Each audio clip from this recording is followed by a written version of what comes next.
Le commissaire divisionnaire Van der Smissen est bien connu du comité P. Il y est régulièrement convoqué.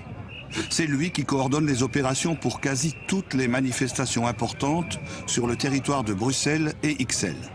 Les plaintes s'accumulent contre cet officier. Les milieux de gauche lui reprochent un recours excessif et injustifié à la violence. On le voit ici au Parlement européen lors d'une manifestation non autorisée. Le commissaire Van der Smissen va utiliser abondamment sa bombe de gaz. Des militants anticapitalistes sont arrêtés sans ménagement. Pour les milieux de gauche, lorsque le commissaire Van der Smissen est sur le terrain, les choses tournent presque toujours mal.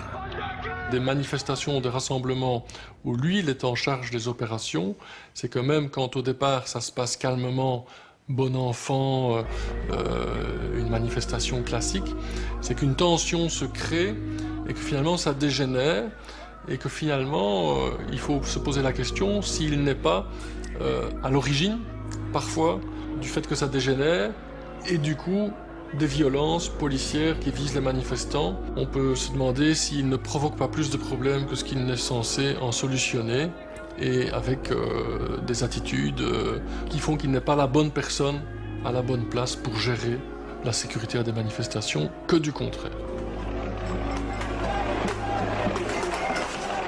29 septembre 2010 à Bruxelles. Grande manifestation des syndicats européens contre la mondialisation. La police va recourir à la force. Ces images sont tournées par les manifestants eux-mêmes. La Ligue des droits de l'homme dénonce ce qu'elle appelle une arrestation illégale et violente. J'ai du mal à imaginer que les 250 personnes qui se dirigeaient vers cette manifestation à l'appel des syndicats européens contre l'austérité en septembre 2010, les 250 personnes qui ont été arrêtées préventivement, il y en avait certains qui étaient déguisés en clowns.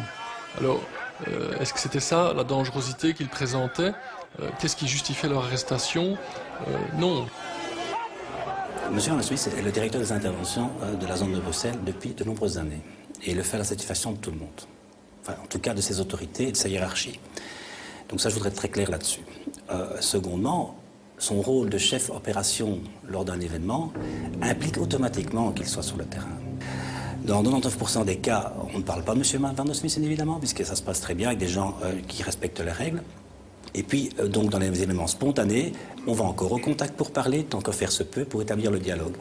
Malheureusement, ce qui se passe, c'est que, occasionnellement, et je dirais très rarement d'ailleurs, une chance, le dialogue n'est pas possible. Que ce soit dans les interventions classiques ou les opérations de maintien de l'ordre lors de grandes manifestations, le recours à la force reste une décision délicate et son dosage doit être subtil. L'absence de fermeté peut mettre le policier en danger. En revanche, l'excès de fermeté génère des bavures et des dérapages. D'un côté, les policiers estiment qu'ils se retrouvent de plus en plus souvent en danger, et de l'autre, la police est jugée trop violente. On le voit dans cette matière sensible, il n'est vraiment pas facile de trouver le juste milieu.